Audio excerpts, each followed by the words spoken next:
राधे राधे। स्वागत है आपका मेरे चैनल पर। बहुत सारे सब्सक्राइबर का ये क्वेश्चन होता है कि उनकी पत्नियां उनके ऊपर केसेस कर देती हैं और बहुत ज्यादा प्रेशर बनाया करती हैं। पत्नियों का प्रेशर डालना सिर्फ इसलिए होता है कि आप कैसे जल्दी से जल्दी आप उनके साथ सेटलमेंट कर लें और ज्यादा से ज्यादा मेंटेनेंस उनको मिलने लगे। तो क्या ऐसा भी कोई कारण हो सकता है या ऐसा कोई उपाय हो सकता है कि पत्नी सेटलमेंट टेबल पर तो आए लेकिन बहुत कम पैसे या फिर बिना पैसे के आपके साथ सेटलमेंट कर ले मेंटेनेंस के केस में? तो आज के वीडियो का यही टॉपिक है कि आप ऐसी कौन सी स्ट्रेटेजी अपनाएं जिससे कि पत्नी को बहुत कम से कम अमाउंट देना पड़े मेंटेनेंस के नाम पर, या तो फिर बिल्कुल ही ना देना पड़े। तो वीडियो शुरू करूं इससे पहले आपसे रिक्वेस्ट है कि अगर आपने अभी तक मेरे चैनल को सब्सक्राइब ना किया हो तो प्लीज सब्सक्राइब कर लीजिए और बेल बटन को प्रेस करना बिल्कुल मत भूलिएगा, ताकि ऐसी ही इम्पोर्टेंट इन्फॉर्मेशन आपके साथ सबसे पहले शेयर हो। और अगर आपकी भी कोई लीगल समस्या है या फिर मैट्रिमोनियल डिस्प्यूट चल रहा है, आपको मेरे सपोर्ट की जरूरत है, तो डिस्क्रिप्शन बॉक्स में दिए गए व्हाट्सएप नंबर पर मुझसे संपर्क कर सकते हैं।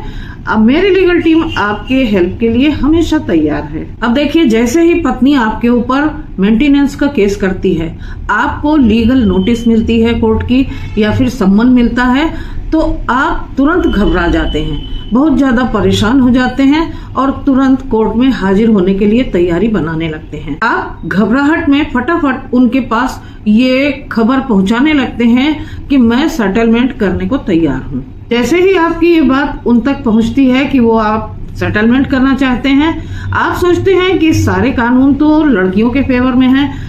ये बात तो सही है कि लड़कियों के फेवर में है कानून, लेकिन आप अगर उन्हीं कानूनों में से कुछ ऐसी चीजें अपने फेवर में निकालना जान जाते हैं या निकलवा लेते हैं, तो वही कानून आपके फेवर में हो जाता है। तो यहाँ पर सबसे पहली बात तो आपको घबराना बिल्कुल भी नहीं है, आपको बिल्कुल भी डरना नहीं है, अपनी कैपेसिटी का ध्यान रखना है। अब यहाँ पर जो उपाय आपको करने हैं वो लीगल होने के साथ साथ कुछ साइकोलॉजिकल भी होते हैं, तो आपको यहाँ पर इन सभी चीजों का ध्यान रखना चाहिए। अब यहाँ एक बात मैं और कहना चाहूंगी कि जब भी लड़की आपसे अलग होने की सोचती है या आपके ऊपर केस करने का मन बना रही होती है, और वो तो ये चाहती है कि कुछ थोड़े बहुत पैसे उसको मिल जाए आपसे एलिमनी के रूप में, तो वो अपनी नई जिंदगी शुरू कर सके। लेकिन उसके आसपास के लोग, उसके नाते रिश्तेदार, उसके पड़ोसी, उसके व्यवहारी जो भी लोग होते हैं, उसे ज्ञान दे दिया करते हैं और कहते हैं कि जब तक तुम केस नहीं करोगी, लिखोगी, पढ़ोगी, तभी जाके तुम्हारा पति तुम्हें सेटलमेंट अमाउंट देगा। और इस तरीके से पत्नी जब पढ़ लिख जाती है, लोगों के द्वारा समझा दी जाती है, तो वो केस कर बैठती है आपके ऊपर। तो अब यहाँ पर आपको एक बात का बहुत ध्यान रखना है, आपको पेशेंस रखना है। जल्दबाजी में उठाया गया कोई भी स्टेप हो सकता है बाद में आपके ऊपर उल्टा पड़े या आपको बहुत ज्यादा परेशान करके रख दे। देखिए, यहाँ कानून का अपना एक तरीका है, थोड़ा स्लो है, लेकिन आपको यहाँ पर पेशेंस बनाए रखने की जरूरत है, घबराने की बिल्कुल भी जरूरत नहीं है। अब मैं आती हूँ उन मुद्दों पर, उन टिप्स पर जो कि आपको अपनाने हैं, जो कदम उठाने हैं, तो जिससे क्या होगा कि पत्नी जो है वो सेटलमेंट टेबल पर तो आएगी, लेकिन बहुत थोड़े से पैसों के लिए या फिर बिना पैसों के। अब यहाँ जो सबसे पहला टिप है वो है टाइम। देखिए, टाइम बड़ी बड़ी चीजों को सॉल्व कर दिया करता है और बहुत सारी चीजों को की दिशा बदल दिया करता है। तो यहाँ पर जब भी आपको कोर्ट से सम्मन मिले, नोटिस मिले, तो आपको बिल्कुल भी जल्दबाजी नहीं करनी है, आपको सेटलमेंट के लिए उतावले नहीं हो जाना है, आपको आराम से इस समय को काटना है। क्योंकि पत्नी का जो वकील होता है वो समझाता है उसे कि देखो, मैं चुटकियों में अभी तुम्हारा केस करवाता हूँ, फटाफट मैं तुम्हारे सारी प्रॉब्लम्स को सॉल्व करूंगा, तुम्हारे ससुराल वालों को जेल पहुंचा दूंगा और तुम्हें ज्यादा से ज्यादा मेंटेनेंस चुटकियों में दिला दूंगा। यहाँ एक बहुत इंपॉर्टेंट बात मैं पतियों को बताना चाहती हूँ कि जब भी आपको यहाँ सम्मन मिले, नोटिस मिले, तो आप घबरा जाते हैं, आप फटाफट उसमें लग जाते हैं और सोचते हैं कि केस कैसे और आगे बढ़े, लेकिन आपको यहाँ पर बहुत ही पेशेंस रखने की जरूरत है। आपको जल्दबाजी में कोई कदम नहीं उठाना है, अपीयर नहीं होना है जल्दी, और इसके अलावा आपको जल्दी जवाब नहीं देना है मेंटेनेंस के केस में। आपको यहाँ पर सोचने की जरूरत है कि केस आपने नहीं किया है, आपकी पत्नी ने किया है, रिलीफ उसको चाहिए, आप तो सिर्फ डिफेंड कर रहे हैं, आप क्यों घबरा रहे हैं।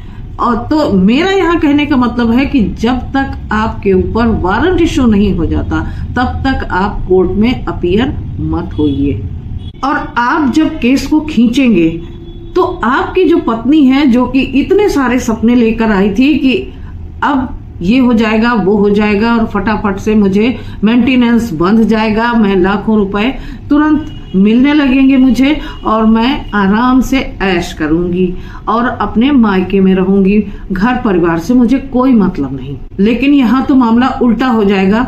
वो देखेगी कोर्ट में कि डेट पर डेट मिल रही है और कुछ भी नहीं हो रहा है, तो सच मानिए कि उसका मनोबल टूट जाएगा। और जैसे ही पत्नी का मनोबल टूटा तो यकीन मानिए कि आप 25% केस अपना जीत गए। तो यहाँ पर ये जो सबसे बड़ा फैक्टर है वो है टाइम। तो आपको टाइम देना है, पेशेंस रखना है, घबराना नहीं है पहले स्टेप में, और केस को लंबा खींचना है। यानी कि आपको वहाँ आसानी से अपीयर नहीं होना है, आसानी से जवाब नहीं देना है, और आपकी पत्नी का मनोबल टूट जाएगा ऐसे स्थिति में, क्योंकि वो तो लगातार दौड़ रही है कोर्ट में, हर डेट पे जाके खड़ी होती है, उसको यही उम्मीद होती है कि अब होगा अब होगा अब होगा कुछ। तो जब कुछ भी नहीं होता ऐसा उसके मन मुताबिक, तो उसका मनोबल बुरी तरीके से टूट जाता है। और ये टिप बहुत ही साइकोलॉजिकल है, तो इसे आप सबसे पहले स्टेप पर अपनाइए। और दूसरी इम्पोर्टेंट जो टिप है वो ये है कि आप उसके ऊपर केस करें, क्योंकि यहाँ पर अक्सर ये होता है, मैंने ये देखा है कि पत्नियां केस करती हैं और पति इंतजार करते हैं कि कब मुझे नोटिस मिले और कब मैं अपने आप को डिफेंड करता हुआ कोर्ट कचहरी के चक्कर लगाऊं। आप सबूतों को कलेक्ट करने में अपना टाइम वेस्ट करते हैं और इतना ज्यादा परेशान होके, घबरा के और बिल्कुल ही डिफेंसिव मोड में रहते हैं। लेकिन आपको यहाँ पर डिफेंसिव मोड में नहीं रहना है, आपको भी अटैकिंग मोड पर आ जाना है।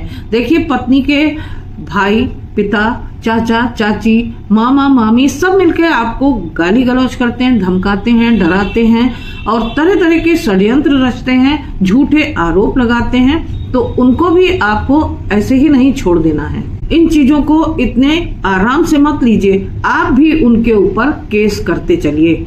और जब आपकी पत्नी ये देखेगी कि मेरे केस की वजह से मेरे पूरे परिवार के लोग इस तरीके से केसों में फंस रहे हैं, तो यहाँ पर आपको उसका मनोबल टूटता दिखाई पड़ेगा। कुछ ही समय में आप देखेंगे कि आपकी पत्नी का मनोबल भर कर टूट गया है। वो इस बात से परेशान हो जाएगी कि उसकी वजह से पूरे परिवार के लोग उसके फंसते चले जा रहे हैं केसेस में और इधर उधर भाग रहे हैं।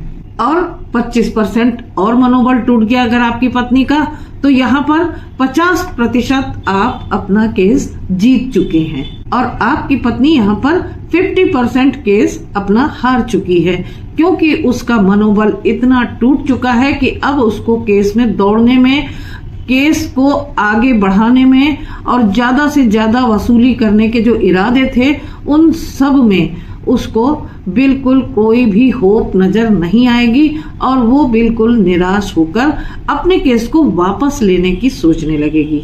और तीसरा इम्पोर्टेंट टिप यहाँ पर मैं ये बताऊंगी, तीसरा सुझाव, कि जब भी आपकी पत्नी आपके ऊपर मेंटेनेंस का केस करती है तो पति क्या करते हैं कि सबसे पहले वो कोर्ट में पहुंच जाया करते हैं और बड़े भले मानुस बन के ये कहते हैं कि मैं अपनी इच्छा से पत्नी को इतने पैसे देने के लिए तैयार हूँ, और वहीं पर आपके ऊपर एड इंटरिम मेंटेनेंस बन जाया करता है।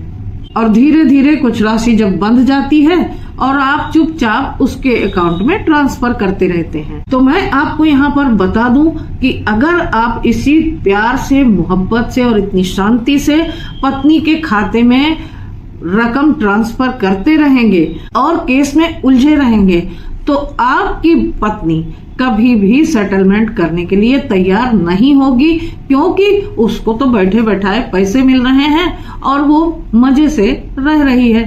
उसे आपसे और आपके परिवार वालों से या फिर अपनी मैरिटल जो ऑब्लिगेशंस हैं उनसे कुछ लेना देना नहीं। पैसे ऊपर से मिल रहे हैं तो वो क्यों करेगी सेटलमेंट आपके साथ। बाद में एलिमनी के नाम पर उसे एक मोटी रकम और मिलने वाली है तो उसकी तो ऐसी है। तो यहाँ पर आपको ये गलती कतई नहीं करनी है। आपको सम्मन मिलते ही, नोटिस मिलते ही दौड़कर कोर्ट में हाजिर नहीं हो जाना है।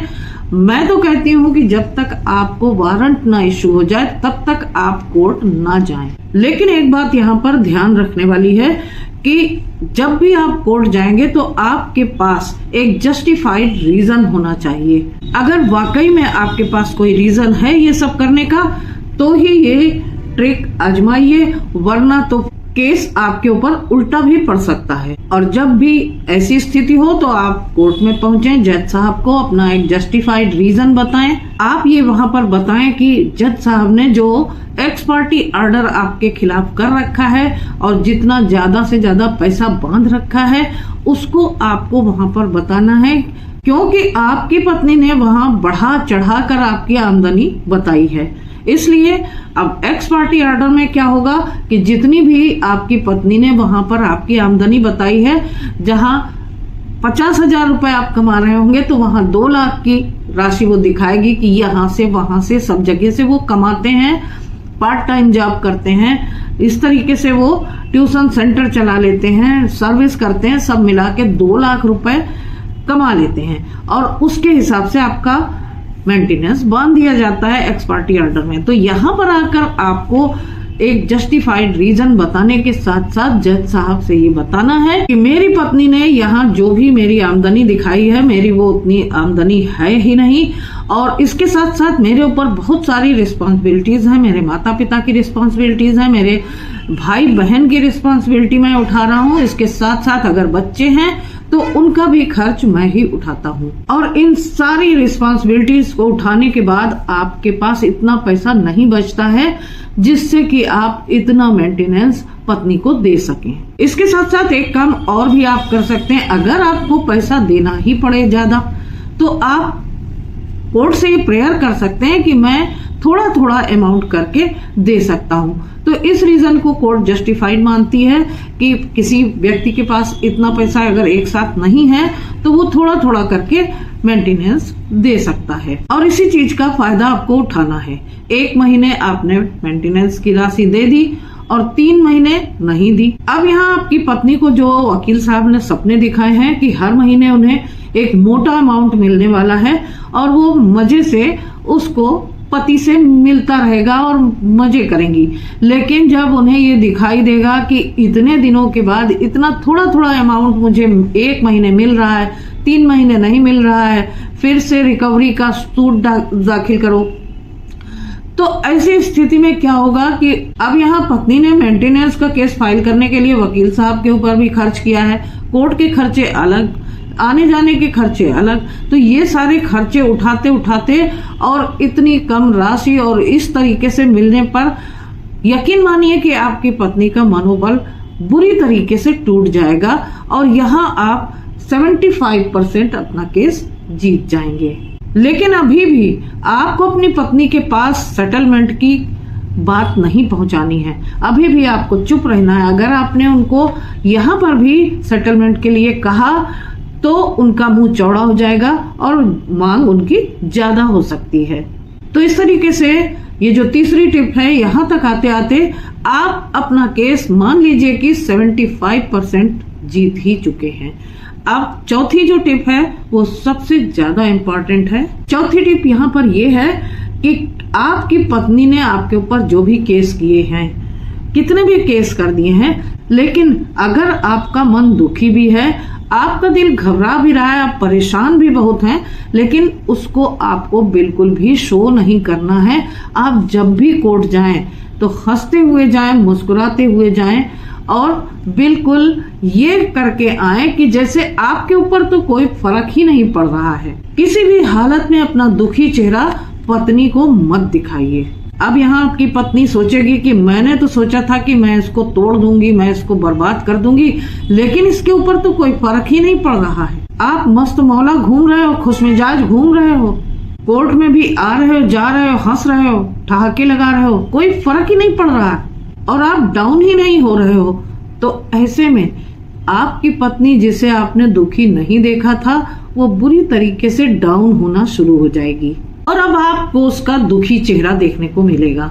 और जब आप पत्नी का दुखी चेहरा देखेंगे तो आपके तो मजे लग जाएंगे, क्योंकि देखिए यहाँ पर झूठी स्टोरी लाइन लिखना, झूठा केस कर देना, झूठे आरोप लगा देना, झूठी गवाहियां पेश कर देना बहुत आसान है, लेकिन उसको साबित करना उतना ही मुश्किल काम होता है, क्योंकि आपने यहाँ पर टाइम दिया है, स्टेप बाय स्टेप आराम से हर चीज को हैंडल किया है, तो ऐसे में आपने जल्दबाजी नहीं की है और आपकी पत्नी आपको साबित भी नहीं कर पा रही है। कोर्ट में जज साहब से डांट भी खा रही है, ऊपर से आप इतने खुश हो, आप मस्त हो। अब यहाँ पर इन हालातों में आपकी पत्नी का मनोबल पूरी तरीके से टूट जाएगा, यानी कि आप अपनी विजय की ओर अग्रसर हैं और इस तरीके से पत्नी खुद टूटकर आपके पास सेटलमेंट के लिए अपने वकील साहब के माध्यम से बात पहुंचाएगी। अब यहाँ पर आपको क्या करना है, आपको मना कर देना है कि मैं सेटलमेंट नहीं करूंगा, अब तो केस की लास्ट स्टेज चल रही है और जो साबित करना है तो वो साबित ही कर ले। मैं तैयार हूँ जेल जाने के लिए, मैं सजा खाने के लिए तैयार हूँ, मुझे जेल पहुंचाना चाहती थी तो मुझे जेल पहुंचा ही दे। लेकिन सच मानिए कि जब आपकी पत्नी अपने वकील साहब के माध्यम से ये सारी बातें सुनेगी तो उसका मनोबल पूरी तरीके से टूट जाएगा और यहाँ आप जीत जाएंगे 100% अपना केस। अब जैसे ही आपकी पत्नी टूटी तो दूसरी तरफ आप ये मान के चलिए कि आप सब बरी होने वाले हैं और जैसे ही आप बरी हों, आपके जितने भी नाते रिश्तेदार या फिर परिवार वालों को पत्नी ने पार्टी बनाया, फंसाया अपने केस में, झूठे केस में, तो आप उन सब से इक्विटल के बाद जगह जगह से अपनी पत्नी के ऊपर डिफेमेशन का, षड्यंत्र रचने का, झूठी गवाही देने का केस करवाइए। और जब आपकी पत्नी जगह जगह पर उसको सम्मान मिलेगा और उसको जाना पड़ेगा, जगह जगह दौड़ेगी, तो उसको सच मानिए अपनी नानी याद आ जाएगी, वो बुरी तरीके से टूट जाएगी और हाथ जोड़कर आपके पास आएगी कि प्लीज सेटलमेंट कर लीजिए मुझसे। और यहाँ पर आपकी 100% जीत सुनिश्चित हो गई। आप सच मानिए कि यहाँ पर इस स्थिति में आने के बाद आपकी पत्नी बहुत थोड़े पैसों के साथ, या हो सकता है कि बिना पैसे के ही सेटलमेंट हो जाए, इक्विटल हो गया आप सबका। और अब बारी आती है कि अब आप पत्नी को जगह जगह पर कोर्ट केस करके उससे घसीटिए, ताकि उसको भी पता चलना चाहिए कि कोर्ट में झूठे केस करने की क्या सजा होती है। इसी के साथ साथ मैं एक टिप आपको और दूंगी कि जब भी आपका केस चले तो पूरी सोसाइटी में इस तरीके की बात फैला कर रखनी है कि कोर्ट में जब कोई लड़की झूठे केस करती है तो उसको इतनी आसानी से नहीं छोड़ा जाता। और जब सोसाइटी में इस तरीके की बातें फैलती है ना, तो केस अपने आप ही आपके फेवर में आने लगता है और आप बहुत आराम से केस से बाहर आ जाते हैं, जीत जाते हैं। आपको पूरा ये ध्यान रखना है कि आपकी पत्नी ने अगर आपके ऊपर झूठा मेंटेनेंस का केस किया है तो पत्नी के पास एक पैसा भी नहीं पहुंचना चाहिए। तो आशा करती हूँ कि आज का ये वीडियो आपको पसंद आया होगा। आपको बहुत सारी टिप्स, बहुत ही इम्पोर्टेंट टिप्स सुनने को मिली, समझने को मिली। तो अपने मेंटेनेंस के केस में अगर आप ये टिप्स अपनाते हैं, आजमाते हैं ये सुझाव, तो आपकी जीत 100% सुनिश्चित होती है। आशा करती हूँ वीडियो पसंद आया होगा और अगर वीडियो पसंद आया हो तो इसको लाइक और शेयर करना बिल्कुल मत भूलिएगा। साथ ही अगर अभी तक मेरे चैनल को सब्सक्राइब ना किया हो तो फटाफट से आज चैनल को भी सब्सक्राइब कर दीजिए। तो फिर मिलती हूँ अगले वीडियो में एक नई इन्फॉर्मेशन के साथ, एक नए टॉपिक के साथ। तब तक के लिए अपना ख्याल रखिएगा। आप सभी को राधे राधे।